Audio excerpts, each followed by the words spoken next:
Welcome to the Musical Instrument Museum. I'm Daniel Piper, the Latin America Curator. We're standing here in front of the portal of the Latin America Gallery. So today we're going to talk about this amazing instrument called the steel pan. A lot of people call it the steel drum, and it's not a bad name because it's such a percussive instrument. But as this example here, I pulled this from storage as a historic 1950s steel pan, and you can see that there's no animal skin that's vibrating like most drums, but instead it's all metal, but metal that's tuned so you can play melodies and harmony as well as wonderful rhythms. So that's a great way to kind of start, but we're going to move into the gallery now, and we're going to learn about the history of steel pan and all the different parts of a steel pan orchestra.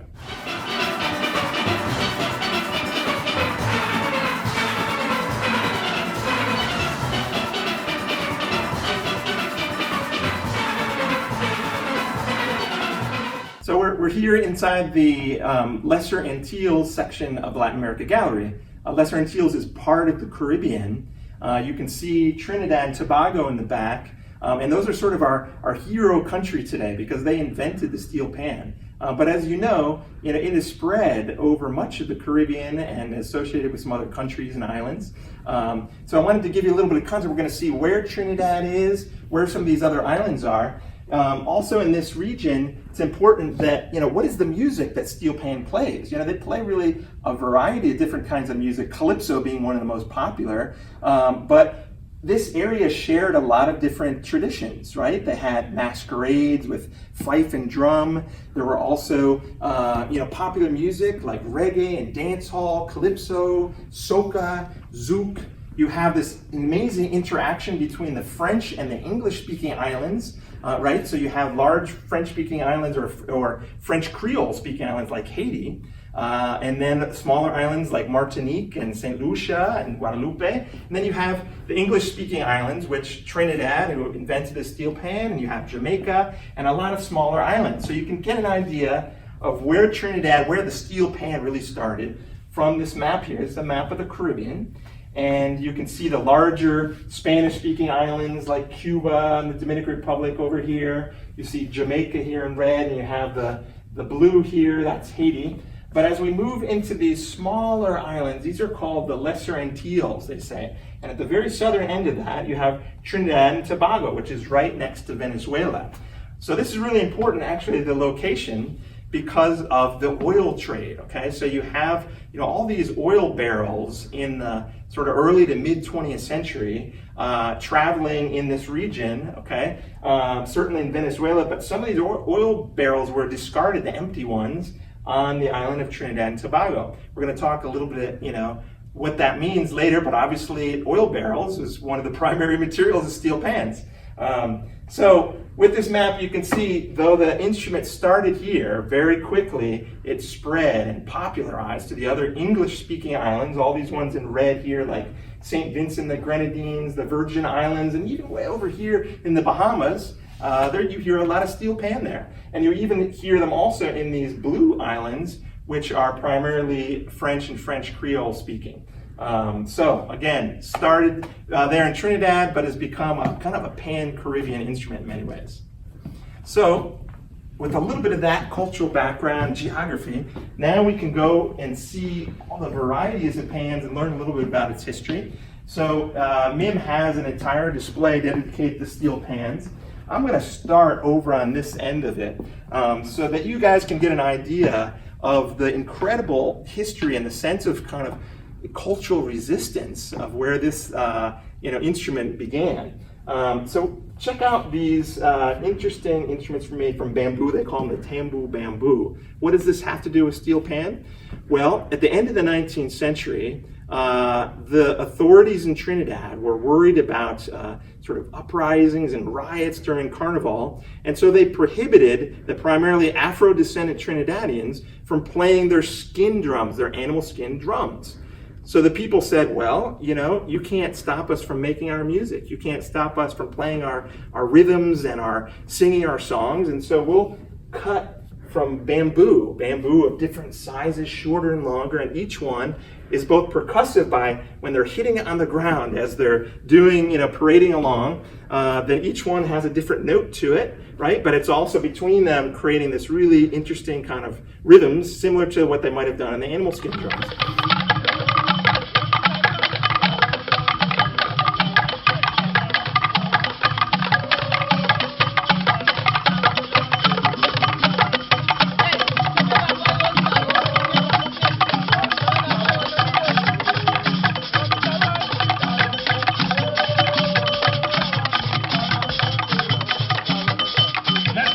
So that, for a while, was how it started, but then these bands were competing with each other. It was carnival, right? Each band wanted to be louder, wanted to attract attention, so they started using metal. They started finding scrap metal like paint cans, smaller commercial oil containers. They were using spoons and bottles, and even car brake drums like we have here. All kinds of metal started to get incorporated into these carnival bands.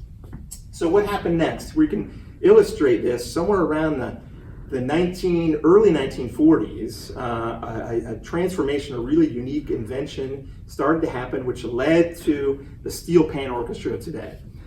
They realized that with some of these cans, like a metal paint can, and at the time some of the smaller 35-gallon oil containers, that if they started, denting them either in a convex shape going up, right, or in a concave shape going down, they could start to mold the metal and create musical notes. So those first instruments in the 40s, like this one here that Winston Spree Simon invented, were in this convex shape, and he was only able to get a few notes, maybe 3 or 4 notes or so. But already they were creating simple melodies to accompany the rhythms in the songs.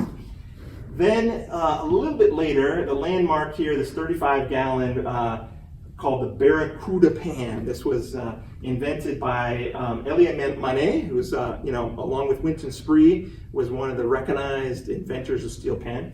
So his version, which was concave, as you can see, by deepening the shell of this, he was able to start to get more notes. Okay, pretty soon they realized, wow, we can combine the best of the sort of Western melody and harmony with some of the most amazing aspects of African music in terms of rhythm and timbre and call and response.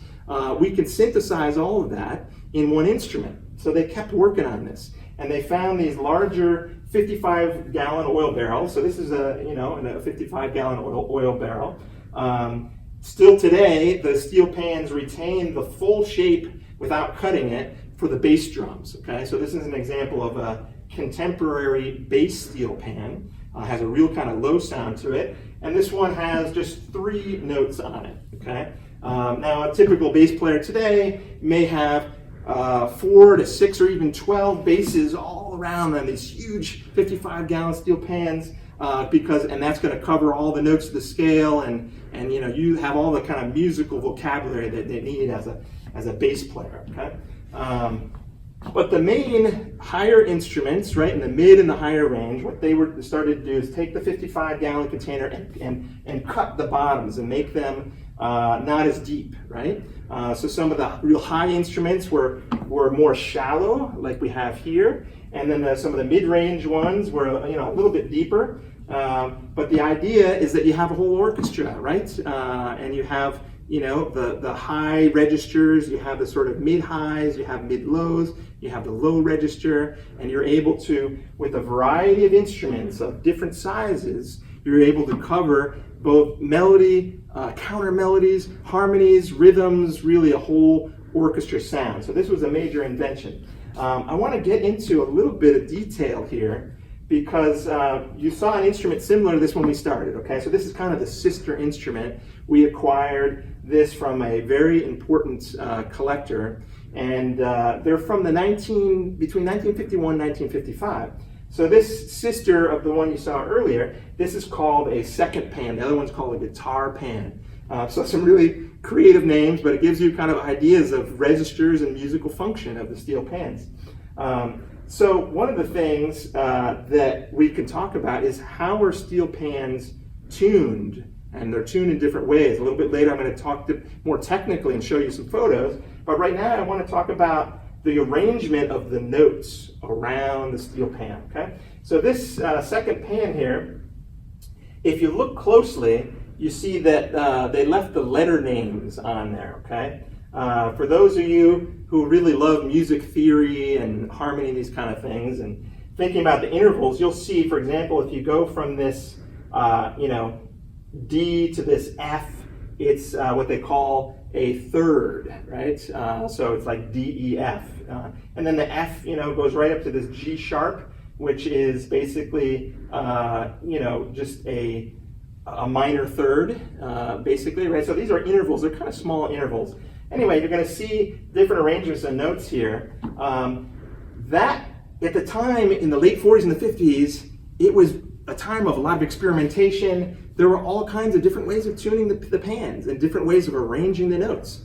At this moment also, just a single pan, you would have like all the 12 notes on a scale. You'd have, as they say, the black and the white keys on a piano all together on one instrument and one musician standing right in front of that to play all those notes, right? But as we move on, okay, we go from that 50s period into the 60s and the 70s, you start to have a different kind of thing. For example, these instruments here, okay, these illustrate what are called guitar pans, kind of like that first older one that I was sitting with at the beginning, but they're much more contemporary. But they're called double guitar pans. The first one I showed you was a single guitar pan. Why are they double guitar pans? Because the notes of the scale, all the 12 notes that, the black and the white keys you say, are divided between two instruments, and one musician is standing in front of them with a mallet in one hand, a mallet in the other hand, and he's playing both of them, and the melody may be divided between the two instruments, whereas over here, and on this one, the melody is on one instrument contained, okay?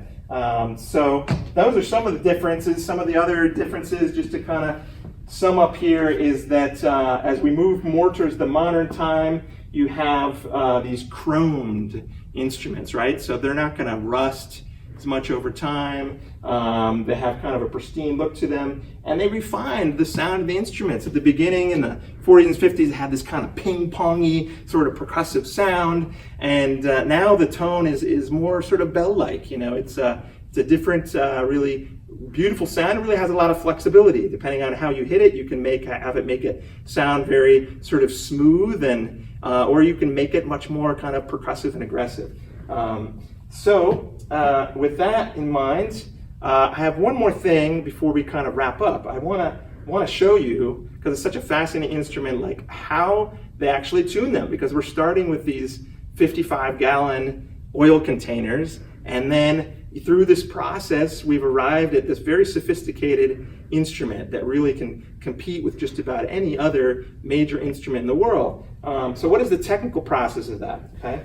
Well, as you can see, I'm going to show a couple photos. We're going to flash this on the screen for you. But basically, they start with an air hammer, okay? So after sort of cutting the container to the right depth and shape, the air hammer is what sinks it, okay? And so the sinking of the drum and sinking it in a very, even contour is a really important first step.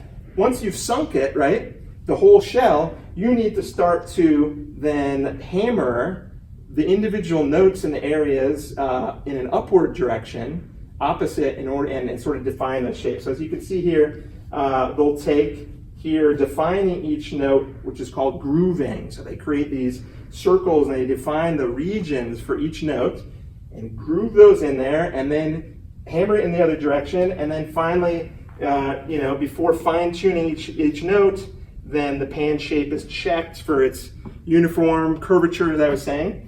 And then they use a strobe tuner, some kind of tuner, right? Just like you would with a violin or something, where or a piano, if you're tuning a piano. You want it really to be, the pitch to be exactly right. So with the strobe tuner, then he is just delicately hammering in different spots on each individual note and listening until it gets just the right sound.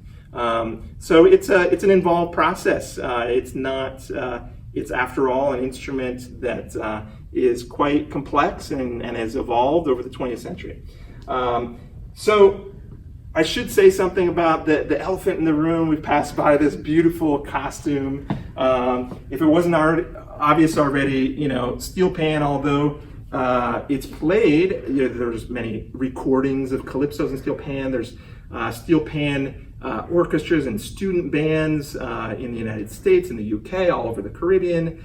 You can play classical music on it. You can play calypso. But it's bread and butter. It's heart of where it grew out of was carnival, as we've been talking about. So very appropriately, in the midst of our steel pan exhibit, we have this beautiful carnival costume. There's many different characters in Trinidadian carnival. This one is King Sailor. And why did we choose King Sailor? One is because really an amazing contemporary maker of costumes made this for MIM, but also because the King Sailor was a really traditional early carnival character, and also was associated with the rise of the steel pan in the mid 20th century. King Sailor was really prominent at that time, so we thought it was great to have the King Sailor right in there, sort of you know, bestowing his honor upon our orchestra here. So thank you. I want to wrap things up just by saying, in my opinion, as MIM's curator, the Steel Pan Orchestra is perhaps the most important and innovative acoustic orchestra instruments in the 20th century. As far as a new invention, it's really phenomenal. And to think, you know, it started by the prohibition and by the lack and of being able to play animal skin drums, started this process where the human, you know, will and desire to make music and to celebrate and to you know, be dignified through our musical expression started this incredible process. And today we have steel pan orchestras enjoyed all around the world.